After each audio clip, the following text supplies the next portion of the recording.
وبه نستعين اما بعد فلک پر چمکتے ہوئے چاند نے بھی پیغمبر کی انگلی کو تعظیم دی ہے. کبھی دائیں جھک کر کبھی بائیں جھک کر ہمیں بھی غلامی کی تعلیم دی ہے. صدر جہاد شام اور حاضرین گرامی، انسان کی فکر و دانش نے مریخ و ثریا کو زیر قدم کر لیا ہے. چاند کی سرزمین کو کئی انسان اپنے قدموں سے رونق چکے ہیں. فضاؤں اور خلاؤں کی وسیع وسعتوں کو ناپا جا چکا ہے. سمندر کا چپا کمال مارا ہے، لیکن مصروف انسان نے اس طرف توجہ نہیں کی. ڈھونڈنے والا ستاروں کی گزرگاہوں کا اپنے افکار کی دنیا میں سفر کر نہ سکا. جس نے سورج کی شعاعوں کو گرفتار کیا زندگی کی شب تار کی سحر کر نہ سکا.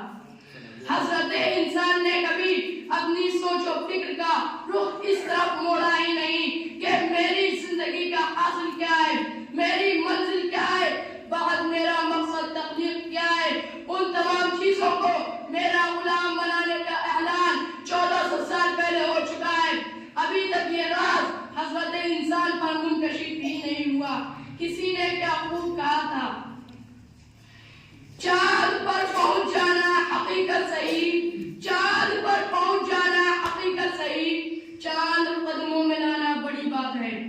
جناب محترم کسی حقیقت شناس نے کیا خوب کہا تھا کہ دنیا سائے کے مانند ہے، اس سائے کی طرف دوڑو گے یہ مزید آگے بڑھے گا، اور اگر اس سے دامن چھڑا کر مخالف سمت میں چلو گے تو یہ سایہ تمہارے پیچھے آنے پر مجبور ہوگا.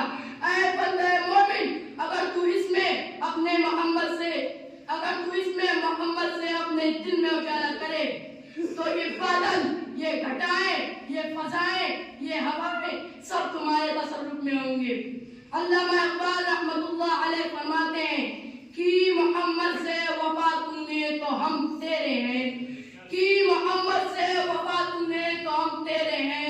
یہ جہاں چیز ہے کیا لہو قلم تیرے ہیں.